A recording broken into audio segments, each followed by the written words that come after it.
আচ্ছা বলো তো, আম দিয়ে ভাত খেতে কে কে পছন্দ করো? এই খাবারটা তো সকলেরই প্রিয়, তাই না? ছোট থেকে বড় সকলেরই পছন্দের খাবার। আর এটা তো আমরা যখন বড় হয়েছি আমরা এই খেয়েই বড় হয়েছি, কারণ আমের সাথে এই আমের সময় আর অন্য কোনো কিছু দরকার পড়ে না। আম থাকলে আম দিয়ে ভাত, আম দিয়ে রুটি, আম দিয়ে মুড়ি সমস্ত কিছু খাওয়া হয়ে যায়। আর এখন তো আমের সিজন, নানা রকমভাবে আমের ব্যবহার করা হয়, আমকে নানা রকমভাবে খাবার বানানো হয় আম দিয়ে, নানা রকম বিভিন্ন রকমের পদ বানানো হয়। যাই হোক, এখন আধুনিকতার ছোঁয়া এসছে, আধুনিকভাবে নানা রকমের করা হয়, সেটা কথা নয়, সে তো করতেই হবে বর্তমান সময়ের সাথে তাল মিলিয়ে চলতে গেলে। কিন্তু এটা হচ্ছে সবথেকে চিরাচরিত আমাদের বাংলার একটি খাবার। আর আম হচ্ছে আমাদের বাংলার ফলের রাজা। যতদিন আছে মন ভরে আম খেয়ে নাও। আম দিয়ে ভাত, আম দিয়ে মুড়ি, রুটি, আর কিছু লাগে কি বলো? কম সময় এই খাবারটা খাওয়া হয়ে যায়। আর যেসব বাচ্চারা খেতে পছন্দ করে না তাদের জন্য এইটা সত্যি একটা সুন্দর, সুখকর, শান্তিপূর্ণ খাবার। তাড়াতাড়ি চটপট খাওয়া হয়ে যায়। আম তো খেতে সকলেই পছন্দ করে, ছোট থেকে বড়, তাই না?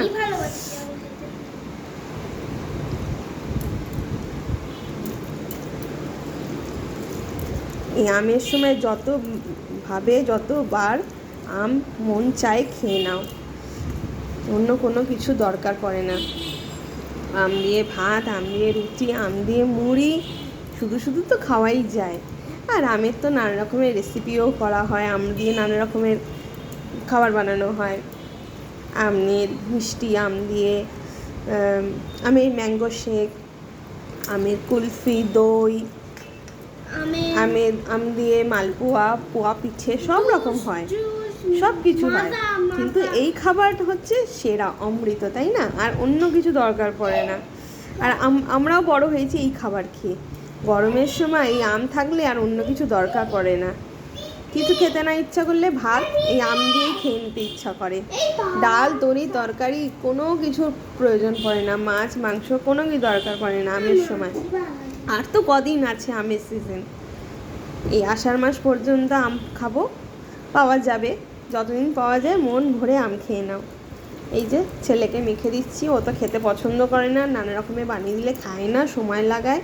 তার থেকে এই খাবারটা ওর কাছে ভীষণই প্রিয়, দিলেই সঙ্গে সঙ্গে ঝটপট খেয়ে উঠে যায়। আর বাচ্চাদের কাছে সত্যি এটা একটা ভালো খাবার, সেরা খাবার। আমাদের তো কাছে অবশ্যই, আমরাও ছোটোবেলায় খেয়েই বড় হয়েছি, এখন বাচ্চাদের খাওয়াচ্ছি। এইটা সকলেই খেতে পছন্দ করে। এই যে মেখে দিলাম, আর ছেলেকে দিয়ে দিলাম, খেয়ে নেবে। মুশকিল আসান, সব থেকে তাড়াতাড়ি খাওয়া হয়ে যায়, কোনো ঝামেলা নেই, মুখে নিয়ে বসে থাকবে না, চটপট খেয়ে নেবে। আম খেতে তো ভালোই বাসে, আর মিষ্টি মিষ্টি, ব্যাস আর কি লাগে। ডাল, তরি, তরকারি যাই দিয়ে ভাত দেবো না কেন বসে থাকবে মুখে নিয়ে, তাড়াতাড়ি খেয়ে উঠবে না। আর এই খাবার তাড়াতাড়ি চটপট চটপট করে খেয়ে নেয়। আমরাও ছোটোবেলায় এই খেয়েই বড় হয়েছি গরমের সময়। আর কি লাগে? খেতে ইচ্ছে না করলে আম আছে, আম দিয়ে দুধ ভাত, আর দুধ ভাত আম, মুড়ি দুধ দিয়ে, দুধ মুড়ি আম, রাত্রে দুধ রুটি আম, শুধু রুটি দিয়ে আম। দুধ না থাকলেও এই দিয়ে শুধু রুটি দিয়ে আম খাওয়া হয়ে যায়, শুধু আম দিয়ে ভাত। এই যে দেখো ছেলেকে খাওয়াচ্ছি, দিচ্ছি। সরে আয়, তোকে কি খাওয়ানো শেখাতে হবে? কাছে আসতে হয় এটাও জানিস না? এত কিছু শেখাতে আর ভালো লাগে না।